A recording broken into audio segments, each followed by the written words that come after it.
नमस्कार दोस्तों, एक नए एपिसोड में आपका स्वागत है। फ्रेंड्स, आज मैं बात करने जा रहा हूं डीवी एक्ट के ऊपर। हाल ही में आई एक महत्वपूर्ण जजमेंट के ऊपर, जिससे जो पति था बेचारा बुरा फंस गया। कई बार क्या होता है कि जो पूरे फैक्ट होते हैं वो डीवी एक्ट जैसे चाहे नहीं भी हो, लेकिन फिर भी वो डीवी एक्ट के अंडर आ जाते हैं। कैसे आते हैं, क्या है पूरा मामला, कैसे यहाँ पर पति जो था बुरी तरह फंस गया, आज मैं इसके ऊपर बात करने जा रहा हूँ। फ्रेंड्स, काफ़ी महत्वपूर्ण जजमेंट है, कृपया अंत तक वीडियो को देखते रहें। और अगर आप हमारे चैनल पर नए हैं और अभी तक आपने हमारा चैनल सब्सक्राइब नहीं किया है तो नीचे आ रहे सब्सक्राइब बटन पर क्लिक करके हमारे चैनल को सब्सक्राइब कर लें, क्योंकि मैं ऐसे ही वीडियोस लेके आता रहता हूं। तो आइए शुरू करते हैं आज की वीडियो।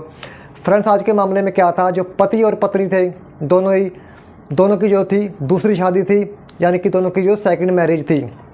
फ्रेंड्स, कई बार हम क्या सोचते हैं कि अगर हम सेकंड मैरिज कर लेंगे, पहले तलाक ले लेंगे, दूसरी मैरिज कर लेंगे तो हमारे जो सभी घर के कला कलेश हैं वो दूर हो जाएंगे और हम अपना सुखी जीवन व्यतीत कर लेंगे।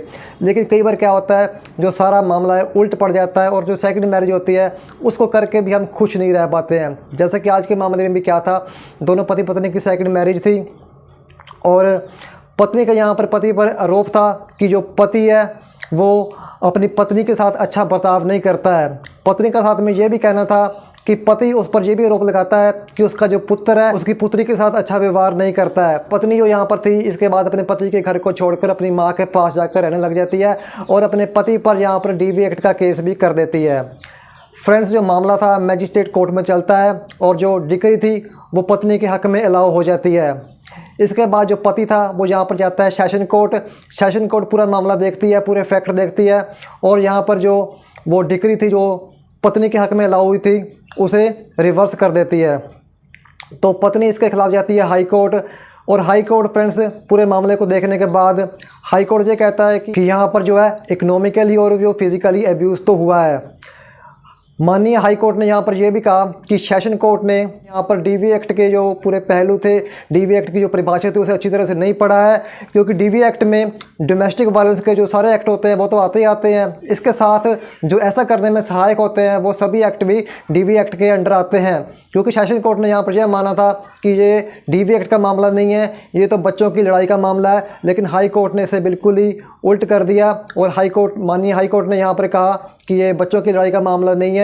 जैसे कि मैंने पहले ही बताया कि डीवी एक्ट की परिभाषा में जो डीवी एक्ट के अंदर डोमेस्टिक वायलेंस के जो सभी एक्ट होते हैं वो तो आते ही आते हैं, इसके साथ साथ जो ऐसा करने में सहायक होते हैं वो सारे एक्ट भी डीवी एक्ट के अंडर आते हैं। इसी के साथ में जो मेंटेनेंस का मामला था कि पत्नी को यहाँ पर मेंटेनेंस मिलनी चाहिए या नहीं मिलनी चाहिए, तो माननीय हाई कोर्ट ने यहाँ पर यह कहा कि चाहे पत्नी पढ़ी लिखी है, वेल एजुकेटेड है, लेकिन आज के युग में बहुत से लोग ऐसे हैं जो पढ़े लिखे हैं, एजुकेटेड है, लेकिन जॉब ना मिलने के कारण वो ऐसे ही घर पर बैठे रहते हैं।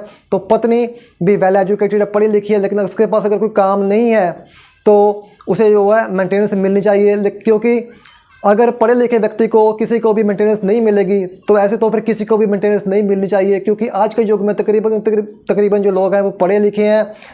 हर एक इंसान आजकल तकरीबन पढ़ा लिखा हुआ है। तो यहाँ पर हाई कोर्ट ने यह कहा कि पत्नी को मेंटेनेंस भी यहाँ पर मिलनी चाहिए।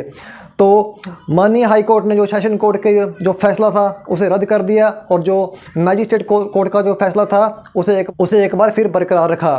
तो ऐसे में फ्रेंड्स, यहाँ पर पति के साथ बुरा हुआ या अच्छा, आप मुझे कमेंट बॉक्स में कमेंट करके जरूर बताइएगा और जो जजमेंट का लिंक है आपको मेरे डिस्क्रिप्शन बॉक्स में मिल जाएगा। जल्दी ही मिलता हूँ मैं एक नई वीडियो के साथ, तब तक दीजिए मुझे इजाज़त।